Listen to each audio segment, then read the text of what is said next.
The war had lasted for 300 years. 300 years of burning worlds, dying species, and endless retreat. The Kethra came like a plague across the stars, and nothing could stop them. Admiral Valeth stood at the window of her command ship and watched the stars. Somewhere out there, beyond the thin safety of Sanctuary Prime's orbital defense grid, the enemy fleet was gathering. Millions of ships, billions of soldiers. The largest army the galaxy had ever seen, and it was coming for the last free world. She was old now. Her blue scales had faded to gray, and her four eyes did not see as clearly as they once did. She had fought the Kethra since she was young.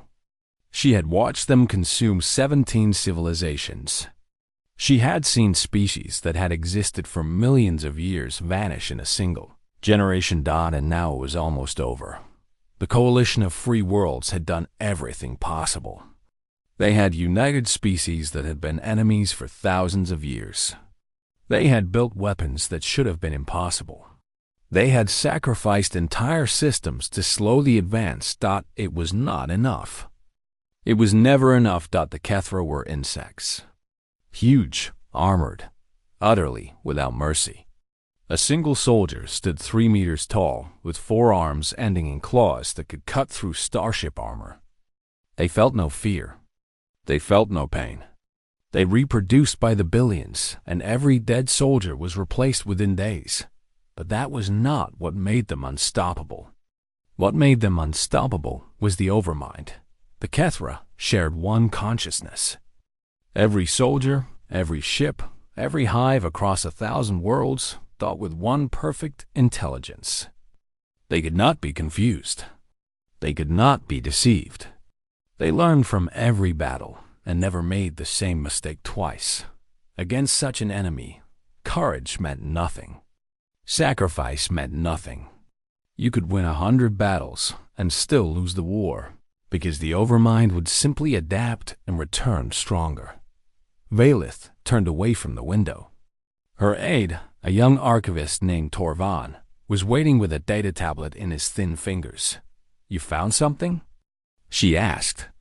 "Perhaps nothing," Torvan said. "But you asked me to search the old archives. The ones from before the war." He handed her the tablet. The text was ancient, recovered from a dead world that the Kethra had consumed 2 centuries ago. The language was difficult, and the translation was imperfect. "It speaks of a species," Torvan said. "They called themselves humans." Valeth read the text. It described a strange people from a small blue planet at the edge of the galaxy. Soft skin, no natural weapons. Short lives, barely a century at most. Weak bodies that could be killed by temperature, disease, or simple hunger. "They sound pathetic," Valeth said. "Keep reading." The next section made her pause. The ancient text described the humans in battle. It used words that seemed contradictory. Words like relentless and unstoppable applied to creatures that could be killed with a single blow. One passage stood out. "They do not stop. Wound them, and they continue fighting. Kill their companions, and they become more dangerous. Corner them with no hope of survival, and they transform into something else entirely. Something that even the precursors feared." The precursors. The ancient civilization that had ruled the galaxy before anyone could remember. The precursors had possessed technology that made modern science look like children playing with stones. They had vanished 10,000 years ago, and no one knew why. The precursors feared them? Valeth said. Feared these soft creatures? "There is more," Torvan said. "The records suggest that the precursors tried to destroy the humans. They found their homeworld, and they burned it. Then they are extinct. That is what everyone believed." Something in Torvan's voice made Valeth look up. "What do you mean?" "The records are incomplete, fragments, but they suggest that the precursors failed. That some humans escaped.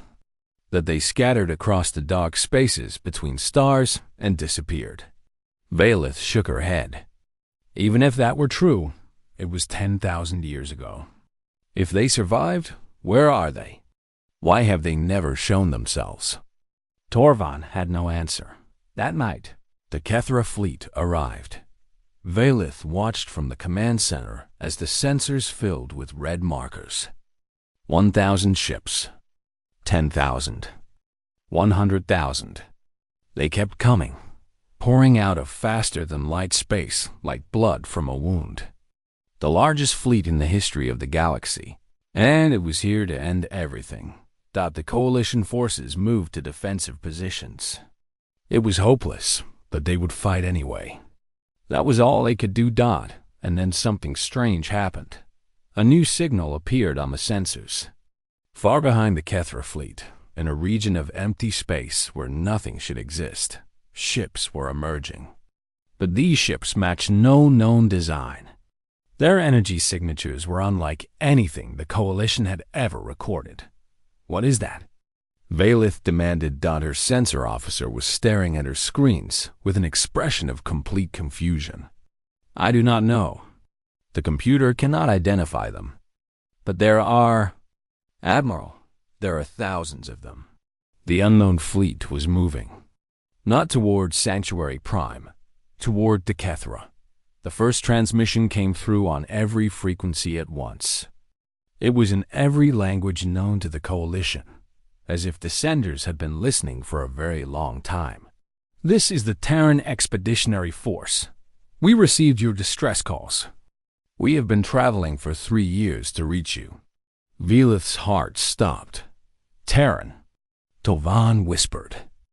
Terra was the human name for their homeworld. The transmission continued.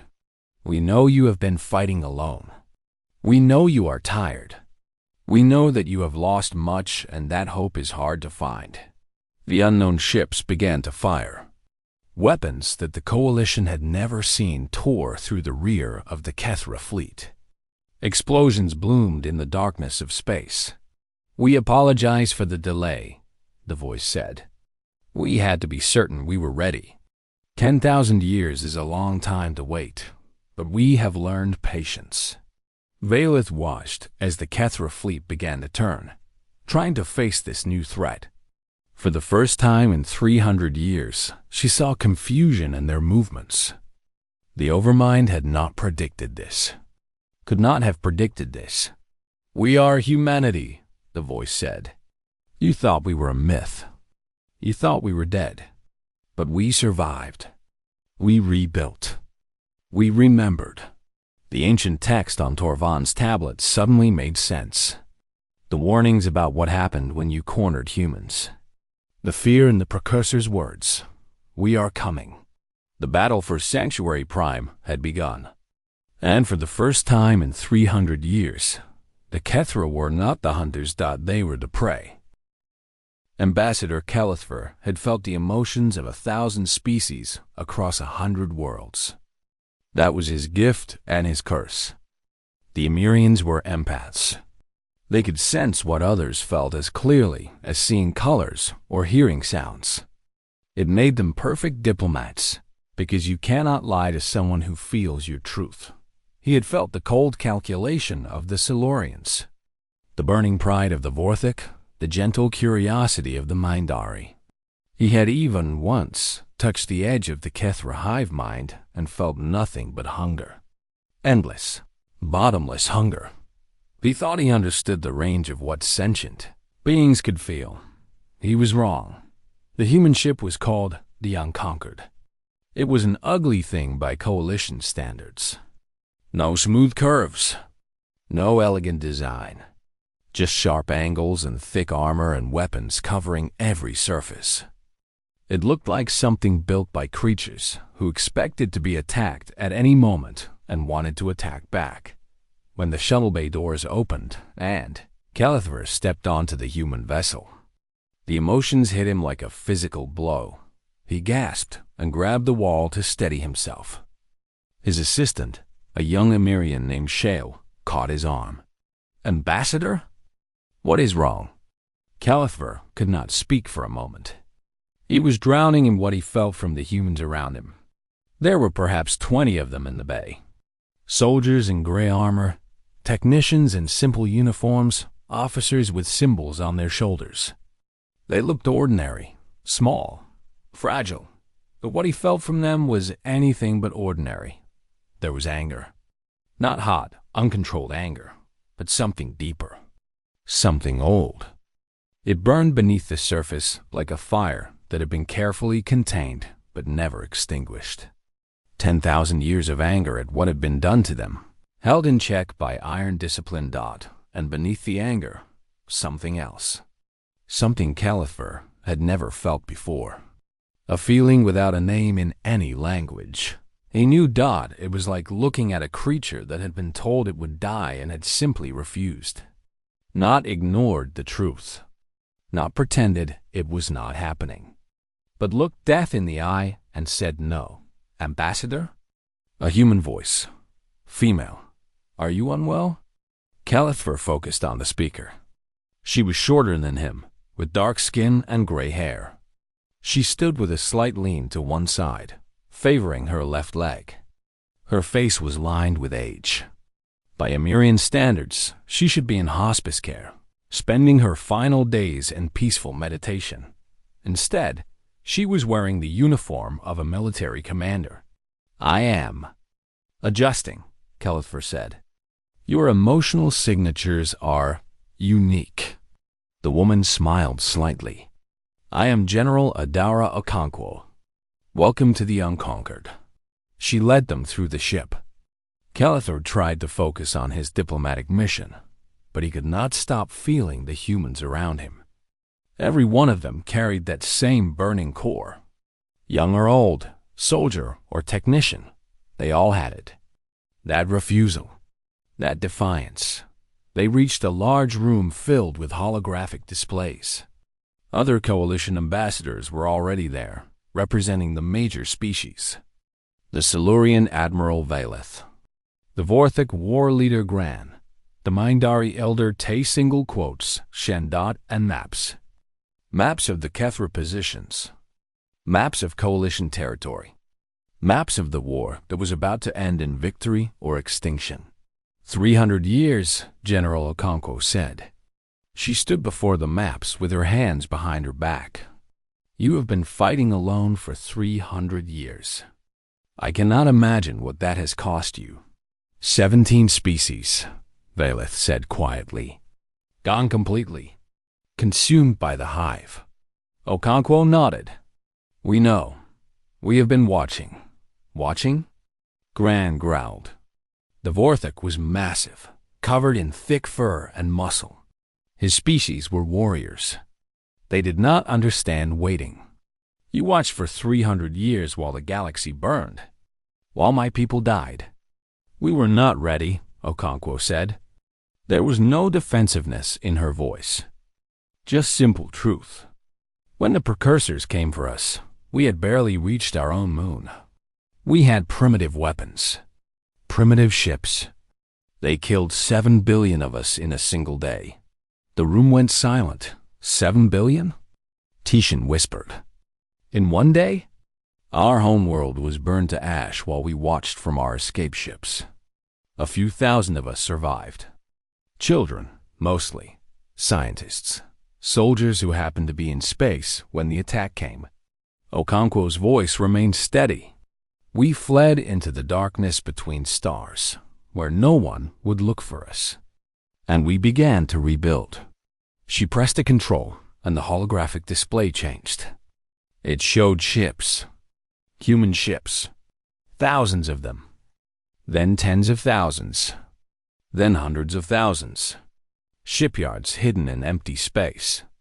Factories on frozen moons. Training facilities where generation after generation learned to fight. It took us 10,000 years, Okonkwo said. 10,000 years of hiding, of building, of waiting. We had to be certain that when we returned, we would be strong enough to never be driven away again. But why now? Valeth asked. Why did you finally come? Okonkwo looked at her. Because you called.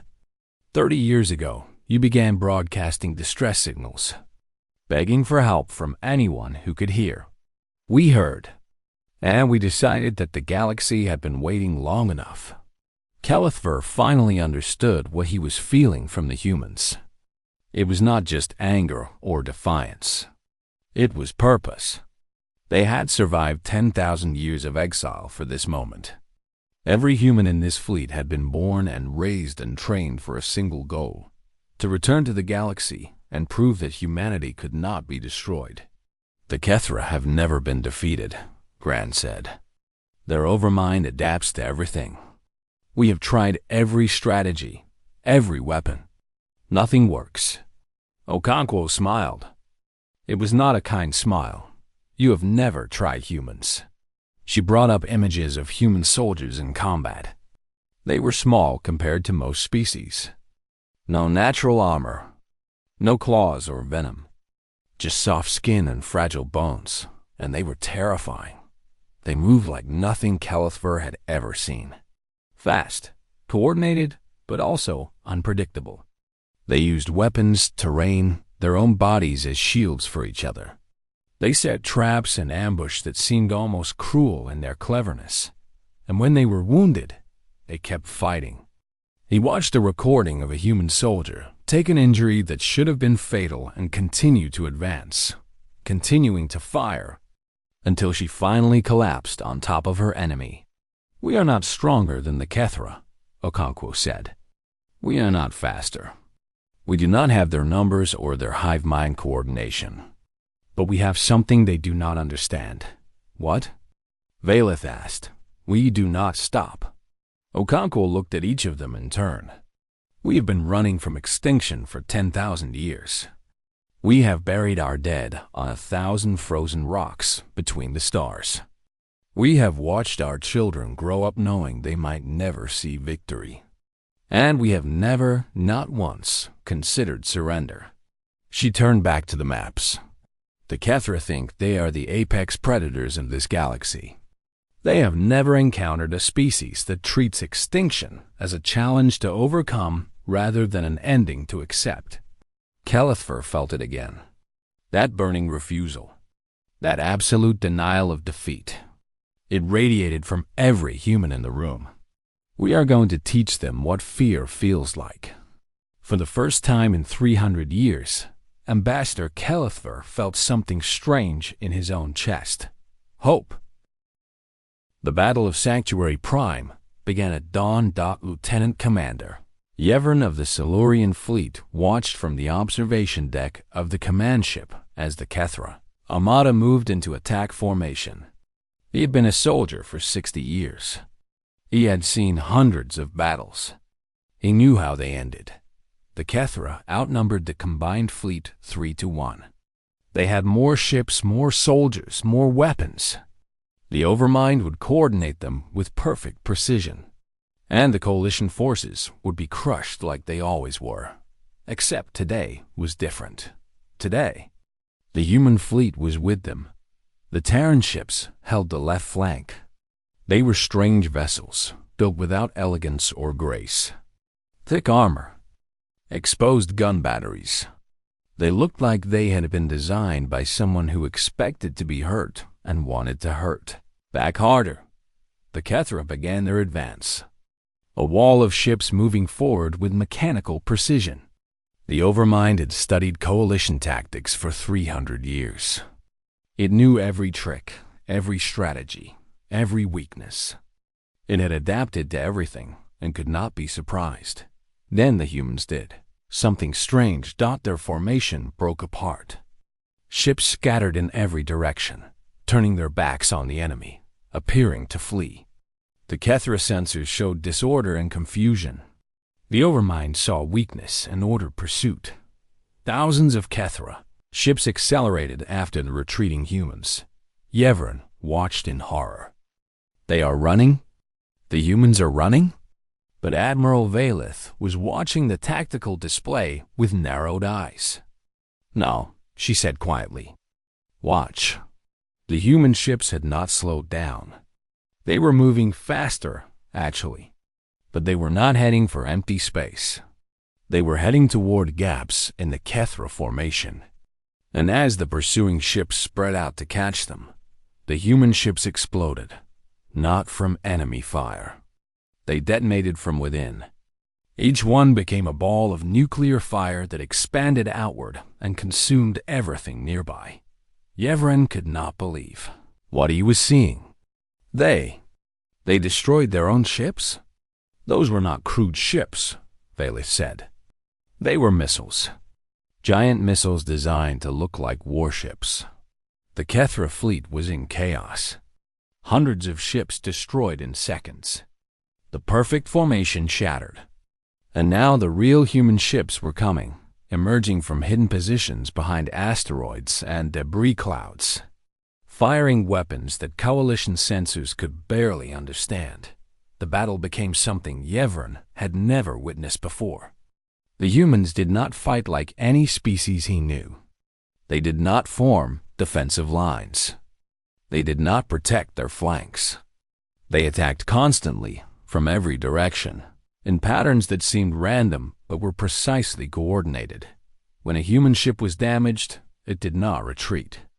It accelerated toward the enemy and tried to take as many Kethra vessels with it as possible.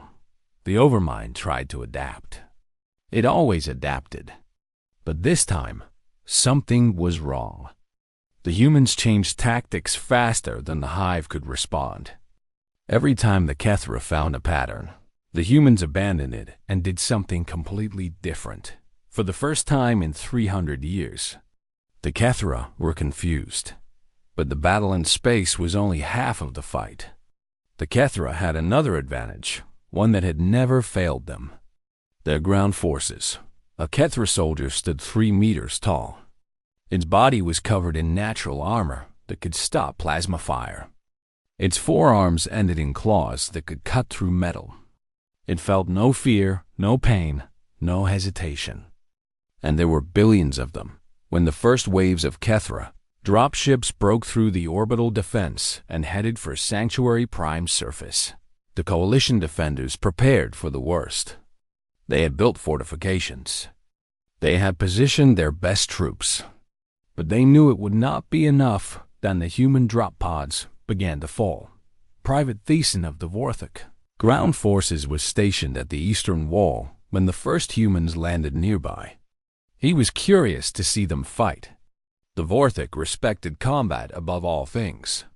They judged other species by how they performed in battle. The humans disappointed him at first, thought they were small. Much smaller than Vorthok or Kethra soldiers. Their armor looked thin. They moved with quick, nervous energy. Like prey animals, then the Kethra attacked. A wave of insectoid soldiers came over the ridge. Hundreds of them, their claws raised and their mandibles clicking. Thiessen raised his weapon and prepared to die well. The humans did not wait to receive the charge. They moved, fast, in all directions at once. Some ran left, some right, some forward, some back. They threw small devices that exploded with blinding light and deafening sound. They fired weapons from positions that seemed impossible, and they worked together in ways Thiessen had never seen. One human would draw attention while another attacked from behind. 2 would provide covering fire while a third moved to a better position. They communicated constantly, in quick bursts of words that Thiessen's translator could barely follow. The Kethra charge hit nothing. The insects struck where the humans had been, not where they were. And while they were off balance, the humans attacked. Thiessen watched a human soldier half his size take down a Kethra warrior 3 times her height. She did not try to match its strength. She moved around it, under its arms, behind its legs. She placed explosives on its joints and rolled away as they detonated. When another Kethra caught her with a glancing blow, she stumbled but did not fall. Blood ran from a wound in her side. Thiessen expected her to retreat for medical attention. She did not. She kept fighting. She killed 2 more Kethra before a medic pulled her back, and she was not unique. Everywhere Thiessen looked, he saw the same thing. Wounded humans continuing to fight. Surrounded humans refusing to surrender. Dying humans using their last moments to protect their companions. One human, both his legs destroyed by a Kethra claw, crawled forward with a detonator in his hand. He reached a cluster of enemy soldiers and triggered the explosion. He died. So did 6 Kethra. The eastern wall held up by nightfall. The first reports came in from across the planet. The human forces had taken heavy casualties. Perhaps 30% of their ground troops were dead or wounded. By any normal measure, they should have been combat ineffective. Instead, they were advancing. They had pushed the Kethra back in 11 sectors. They had established field hospitals where their wounded were patched together and sent back to the line. They had set up supply routes and communications networks and turned what should have been a desperate last stand into a coordinated counterattack. Lieutenant Commander Yevon stood in the command center and watched the tactical displays update. He did not understand what he was seeing. How are they doing this? He asked Admiral Valeth. They are dying by the thousands. How are they still fighting? Valeth was quiet for a long moment. She was reading a report from one of the human commanders, a detailed analysis of the day's combat. They are not fighting to survive, she said finally. They are fighting to win. There is a difference, but the cost. They have already paid the worst cost possible. They lost their homeworld. They lost their civilization. They spent 10,000 years in darkness, waiting for this moment. Valeth looked up at the displays. What is another day of dying compared to that? The Battle of Sanctuary Prime continued into the night. And for the first time in 300 years, the Kethra offensive had stalled. The war changed after Sanctuary Prime. For the first time in 300 years, the Kethra were not advancing. They were holding their positions. In some sectors, they were even retreating. The Overmind was trying to understand what had happened, and it was failing. Admiral Valeth spent the following months working closely with the human commanders. She learned their tactics, their strategies, their way of thinking about war. And the more she learned, the more disturbed she became. Not because the humans were cruel or evil. They were not. They showed mercy to prisoners. They respected the dead, even enemy dead. They followed rules of combat that seemed strange, but consistent. What disturbed her was how they thought about death.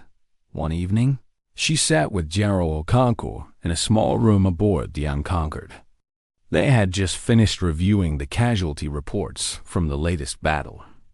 The humans had lost 4,000 soldiers. The coalition had lost nearly 10,000. The Kethra had lost over 100,000 dot by any measure. It was a victory, but Valeth had watched General Okonkwo read the names of the human dead. All 4,000 names. She had spoken quietly with the families of the fallen through communication links that stretched across light years. She had wept briefly when she thought no one was watching, and then she had returned to the tactical room and begun planning the next battle. How do you do this? Valeth asked. How do you feel their death so deeply and then continue as if nothing happened? Okonkwo was quiet for a long moment. She stared at the wall where images of the fallen were displayed. Each face had a name beneath it. Each name had a story. We come from a world that was always trying to kill us, she said finally. Our ancestors faced predators that were bigger, faster, stronger. They faced diseases they could not understand. They faced ice ages and droughts and famines. And they kept going. But how? What made them continue? Stories. Okonkwo smiled slightly. They told stories around fires at night. Stories about heroes who faced impossible odds. Stories about people who died bravely and why that mattered. Stories about a future worth fighting for. She touched one of the images on the wall. A young man with dark hair and a serious expression. This was my grandson, she said. He died yesterday, leading a charge against a Kethra strongpoint. He was 23 years old. Valeth did not know what to say. Among her people, such a loss would require months of mourning. The family would withdraw from all duties. The work of war would stop for them. I will grieve for him for the rest of my life, Okonkwo continued. I will carry his name in my heart until I die. But I will not stop fighting, because he did not die for nothing. He died so that others could live. He died for a future he would never see. And if I stop now, then his death means nothing. That is a heavy burden to carry. Yes, Okonkwo turned to face her.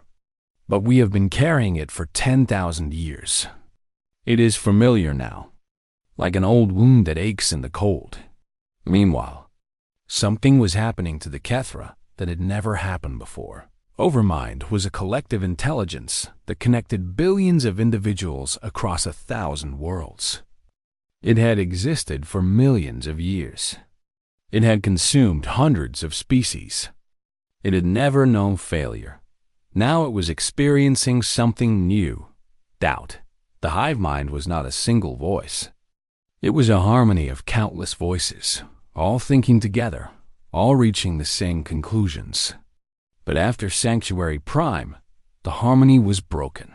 Some parts of the Overmind wanted to retreat, pull back to core territory, rebuild, adapt, attack again later.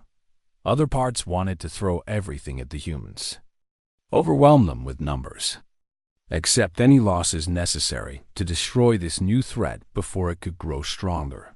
Still, other parts were asking a question that the Kethra had never asked before. What if we cannot win? This dissonance spread through the hive like a sickness.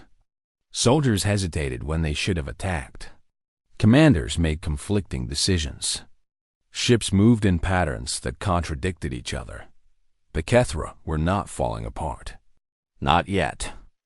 But they were confused in ways they had never been confused before. The coalition saw this weakness. Admiral Valeth proposed a bold plan, a strike at Keth Prime itself, the heart of the Dominion, the world where the Overmind was strongest. It is suicide, War Leader Grand said in the strategy meeting. Keth Prime is defended by half their remaining fleet. The planet itself is covered with hive structures. We would be fighting billions of soldiers on their home ground. We would be fighting a wounded enemy on ground it has never had to defend, General Okonkwo replied.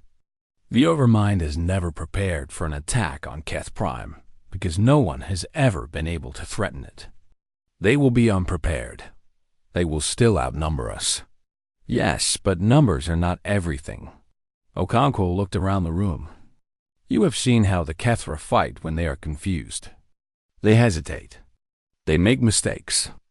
Their perfect coordination breaks down. We can use that. And if we fail, then we die trying to end this war instead of slowly losing it. Okonkwo's voice was steady. We've been running from extinction for 10,000 years. We are tired of running. It is time to finish this. Ambassador Calithver was present at this meeting.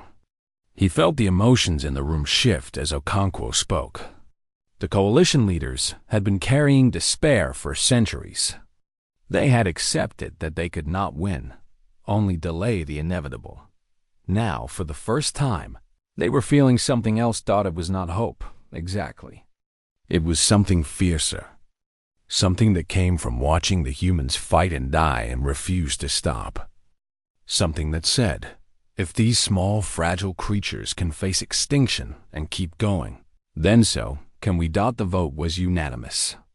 The combined fleet would strike at Keth Prime. In the weeks that followed, Valeth watched the human forces prepare. They trained constantly. They repaired their ships and resupplied their weapons. They held memorial services for their dead. Those services were strange to coalition observers. The humans gathered together and spoke about the fallen. They told stories. They laughed sometimes, remembering moments of joy. They wept sometimes, sharing their grief. And at the end, they always said the same words. We will remember. We will continue. We will not let them be forgotten." Then they went back to their duties. Valith asked Okonkwo about this once. "Your memorial services are so short. Do you not believe your dead deserve more time?" Okonkwo shook her head. "Our dead deserve victory. They deserve to see the war they died for come to an end. We will have time for full mourning when the fighting is over. Until then, we carry them with us and we keep going. Is that not painful?" "Every moment." Okonkwo looked at her with old tired eyes that still burned with that impossible fire. "But pain is not a reason to stop. Pain is just part of the journey. We keep walking." The fleet departed for Keth Prime 3 days later. The final battle took place above Keth Prime. The combined Terran coalition fleet emerged from faster-than-light travel in a flash of twisted space. Below them hung the homeworld of the Kethra, a vast planet covered entirely in hive structures that had been growing for millions of years. And around the planet waited the largest defensive fleet in the history of the galaxy. The Kethra had pulled ships from every sector. They had emptied their reserves. They had built new vessels in a desperate rush. Over 200,000 warships stood between the attacking fleet and the planet below. Overmind watched through billions of eyes. It had studied the humans now. It had analyzed their tactics. It had prepared for every strategy they might use, but it had not prepared for the one thing the humans brought that no other species possessed: willingness to die, not to survive, but to win. The battle began at dawn. The human flagship, Unconquered, led the assault. General Okonkwo stood on the bridge, watching the tactical display. She had not slept in 3 days. She could feel her heart struggling in her chest. She was 72 years old, and her body was failing, but she would not stop. Not now. Not when they were so close. "All ships," she said into the fleet communication system. "This is the end. Everything we have done for 10,000 years comes down to this moment. I know I am asking you to die. Many of you will not see tomorrow. But I promise you this: your deaths will mean something. Your sacrifice will end this war. Your children will live in a galaxy that is free." She paused, looking at the mass of enemy ships ahead. "Now, advance." The fleet moved forward. The first hour was brutal. Kethra weapons tore through human and coalition ships alike. The Unconquered took hit after hit, its armor buckling, its systems failing. Crew members died at their stations. Fires broke out on 3 decks. No one retreated. No one even considered it. The humans fought with a fury that shocked even their coalition allies. Ships that should have been destroyed kept firing. Crews on crippled vessels aimed their dying ships at the enemy and accelerated. Every death cost the Kethra more than it cost the fleet. By the second hour, the line was breaking. Not the human line. The Kethra line, the Overmind, was screaming through the hive mind. Attack, adapt, overwhelm. But its soldiers were hesitating. They had never seen anything like this. They had never faced enemies who welcomed death if it meant victory. The ground forces made PLANETFALL. Private Thiessen of the Vorthik was part of the landing force. He had requested this assignment specifically. He wanted to fight alongside the humans. He wanted to understand how they did what they did. The landing was a nightmare. Kethra soldiers swarmed from every direction. The insects fought with desperate fury, defending their homeworld with everything they had. Thiessen saw coalition soldiers cut down all around him. He saw human soldiers fall by the dozens, but the humans kept advancing. He watched a human medic drag wounded soldiers to safety while under fire, refusing to leave anyone behind, even when she was bleeding from 3 wounds. He watched human engineers build defensive positions while Kethra claws struck the ground around them. He watched human officers lead from the front, dying alongside their troops, One human soldier, a young man barely out of training, found himself separated from his unit and surrounded by 5 HFY warriors. Any other species would have surrendered or tried to run. The young man raised his weapon and charged. He died. But he took 2 of them with him, and the distraction let his unit escape. Thiessen finally understood. The humans did not fight like other species because they did not think like other species. They did not see war as a contest between armies. They saw it as a contest of wills. And they had decided 10,000 years ago that their will would never break. The battle raged for 6 hours. The HFY threw everything they had. Millions of soldiers. Weapons that had never been deployed before. Suicide attacks that should have destroyed the advancing forces.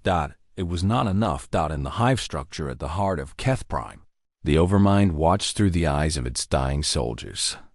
It saw the humans advance through killing fields that should have stopped any army. It saw them carry their wounded while still firing. It saw them form shields with their own bodies to protect medics working on the fallen. It saw one human, a woman with gray hair and a bloody wound across her face, leading a charge against the final defensive position. She was old. She was dying. And she was absolutely, completely unstoppable. The Overmind asked itself a question it had never asked before.